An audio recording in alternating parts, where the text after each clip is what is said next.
Ayan, magluto tayo ng dalawang klaseng ulam. Yan ang langgonisa. In-slice natin ng maninipis.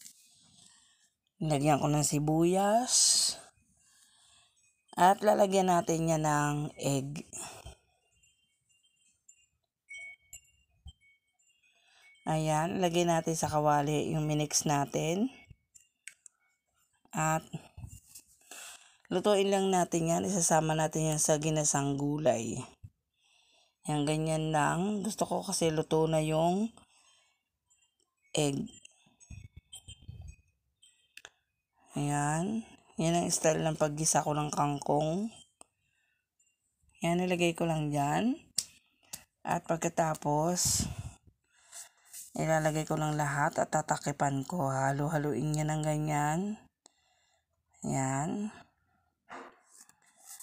Yan, pagluto na yung egg, atin ang babaligtarin. Ayan, pwede na siyang hiwa-hiwa separate kasi luto na yung egg bago natin ilagay yung iba pang gulay. Yan. Masarap na yung ganyang style. Yan, ilalagay na naman natin ang ating iba pang gulay para mas maluto na silang lahat. Ganyan na ang pagluluto ng kangkong para iba namang style. Diba? Kasi para kakaibang luto naman siya. Ginisa siya sa langgonisa. In-slice ko siya ng pinong-pino para kakaiba naman yung flavor niya.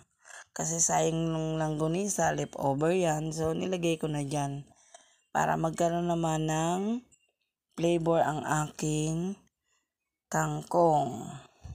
Yan. And then, i-cover ko lang yan. Lalagyan ko ng konting tubig, ng sili. At i-cover natin yan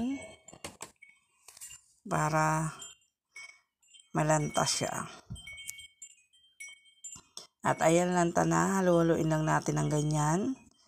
I-mix well lang natin para mag-mix yung lasa niya doon sa gulay. O, diba? O, diba mas marami siyang tingnan? O, ilalagay lang natin yung ating gulay. Yan. Yung ating, then, halu-haluin lang ng ganyan. At finish na siya. Luto na. O, diba? Ganyan lang ka-easy ang pagluluto niya. Lagyan lang natin ng palasa. Yan ang ganyan. At haluin na lang ulit natin. Yan. Luto na ang ating unang gulay. Yan. Kasi hindi palagi na kung adobo, di ba? Pwede naman iluto ng iba. Yan siya. Yan ang finished product niya. Lutong-luto na siya. Okay na siya. Pwede na siyang kainin. Ayan, ang ganda, di ba?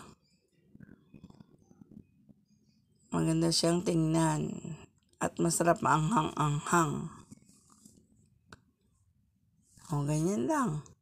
Luto na ang ating unang ulam. Ayan ang ginawa ko sa aking gulay. O, diba? Luto na siya. At ito naman ang isunod natin. Magluto naman tayo ng soup. Ayan, yung ating luya. Sinundan natin ng bawang. Halu-haluin lang ng ganyan para yung lasa ng luya pumasok sa mantika, punta sa mantika. Tapos may isaw. Gusto natin yung isaw. Hiniwa ko siya ng pino. Ganyan ang paghihiwa lang ng isaw. And then isinama ko dyan, napalambot ko na yan. Hininawa ko ng maliliit. Nilagyan ko ng sili yan. At lalagyan ko ng tubig.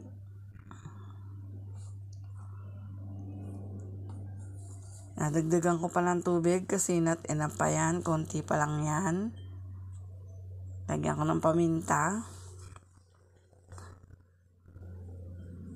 At lalagyan ko dadagdagan pa natin ng tubig. Yan. And then, hintayin lang natin siyang kumulo. Yan. Halu-haluin lang at lagyan ng takpan muna natin, para hintayin na natin siyang kumulo. Para pagkulo niya, yan, lagyan na rin natin ng pampalasa para at least pagkulo niya, okay na. Then, dadagdagan pa natin ng miswa. Diba? Para tayo ay magkaroon na ng another soup. Yan ang ating bok choy. Bok choy na may isaw. Bihirang mangyari yan pero sa akin siguro yan ang kasi yung iba dugo ang nilalagay. O di kaya karne. Sa akin isaw pero may karne yan. May atay, may isaw, pinaghalo-halo ko. Tika kaunti. Para masarap yung lasa niya.